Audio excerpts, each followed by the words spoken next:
Salam Bapak Ibu semua yang terkasih. Hari ini hari Jumat tanggal 6 Maret 2026.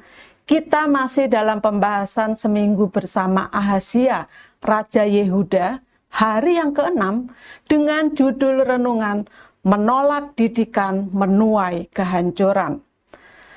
Firman Tuhan kami ambil dari kitab 2 Tawarik pasal yang ke-22, ayat yang ke-7 sampai dengan ayat yang ke-9 bagian A.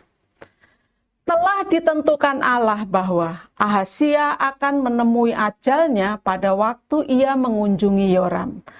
Maka ketika Ahazia datang, pergilah ia bersama-sama Yoram mendapatkan Yehu cucu Nimsi, yang telah diurapi Tuhan, supaya dialah yang melenyapkan keluarga Ahab.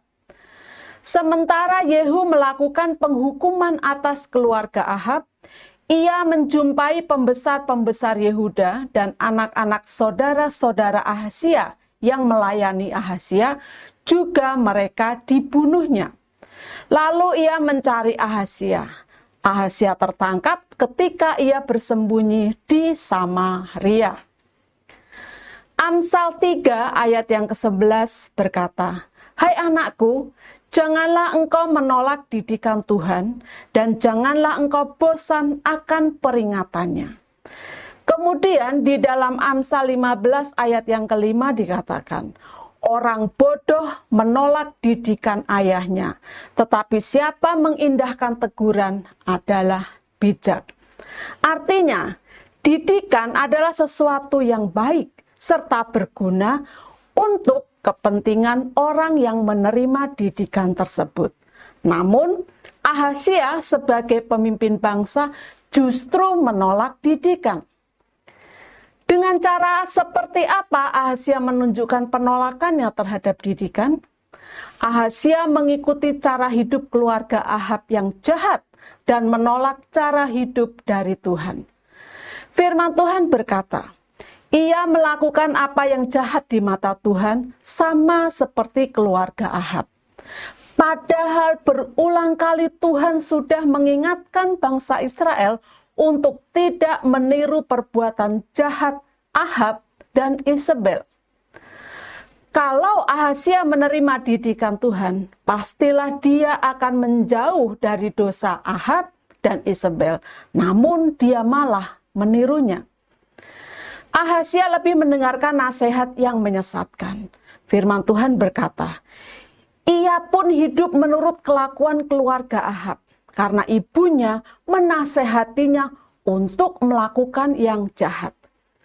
Atalia adalah putri jahat dari orang tua yang jahat, dan istri jahat dari seorang raja yang tidak berprinsip.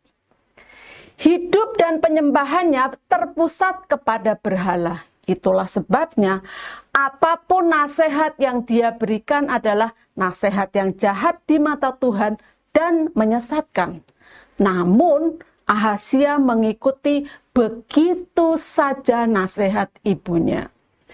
Ini menunjukkan bahwa Ahazia tidak takut akan Tuhan dan menolak didikannya yang sudah disampaikan di dalam hukum-hukumnya oleh para nabinya. Ahazia bersahabat dan bekerja sama dengan orang fasik. Firman Tuhan berkata, atas nasihat mereka pula ia pergi bersama-sama Yoram bin Ahab, Raja Israel, untuk berperang melawan Hazael, Raja Aram, di Ramot Gilead. Tuhan tidak menyuruh mereka untuk memerangi Hazael, tetapi mereka melakukannya. Seharusnya Ahazia tidak perlu terlibat dalam peperangan ini. Namun, keakrabannya dengan Yoram telah membutakan mata rohaninya. Dengan sukarela dan senang hati, Ahazia membantu Yoram.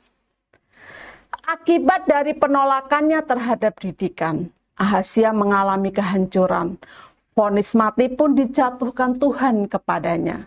Firman Tuhan berkata bahwa Ahazia tertangkap ketika ia bersembunyi di Samaria, dan dia dibawa kepada Yehu lalu dibunuh. Akhir yang tragis. Didikan diberikan juga kepada kita.